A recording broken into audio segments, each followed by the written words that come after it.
বাংলাদেশের রংপুরে হিন্দুদের ওপর চলছে চরম নির্যাতন।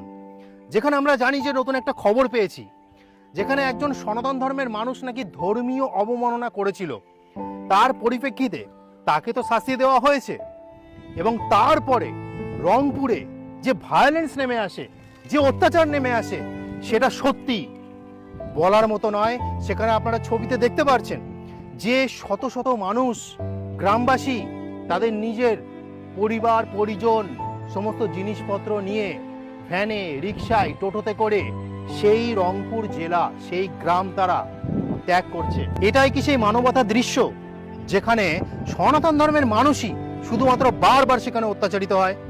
এ কেমন মানবতা?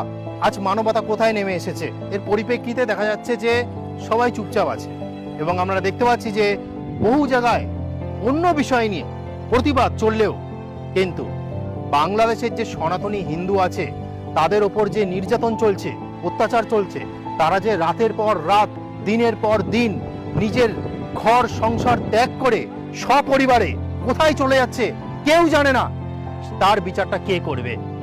আজ সারা বিশ্ব চুপ, আজ ভারত তথা পশ্চিমবাংলার বুদ্ধিজীবীগণ তথা সবাই চুপ, এবং বাংলাদেশের কত কিছু কিছু মানুষ হয়তো প্রতিবাদ করছে। কিন্তু প্রতিবাদ করলে কি হবে? প্রতিবাদ তো করলেই ধর্মীয় অবমাননার অপবাদে তাদেরকে আবার শাস্তি দেওয়া হচ্ছে, প্রশাসনিকভাবে ব্যবস্থা নেওয়া হচ্ছে। এবার আপনারাই বিচার করুন যে কোনো জাতির ওপরে এত অত্যাচার চললে সেই জাতির কি অবস্থা হতে পারে। আর সেখানে কোনো যদি প্রতিবাদ না চলে, কেউ কোনো আওয়াজ শব্দ দিচ্ছে না, ভাই, না ভারত, না বাংলা, না বিশ্ব, সব চুপ। আরে বাংলাদেশের হিন্দুরা কি ফেলনা, প্লাস্টিকের খেলনা, যে যেভাবে যেরম খেলবে সে সেরম ভাবে চালাবে? চাবি দেওয়া, মানে কি ওই চাবি দেওয়া খেলনা, যে চাবি দিয়ে দিলাম সেইভাবে সে চলবে, চালনা করবে?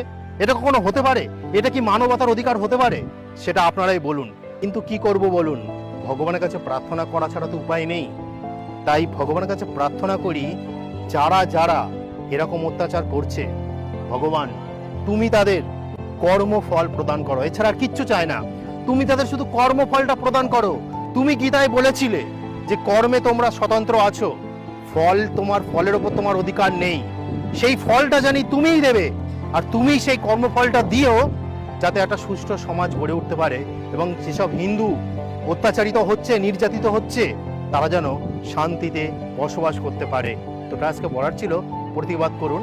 হরে কৃষ্ণ।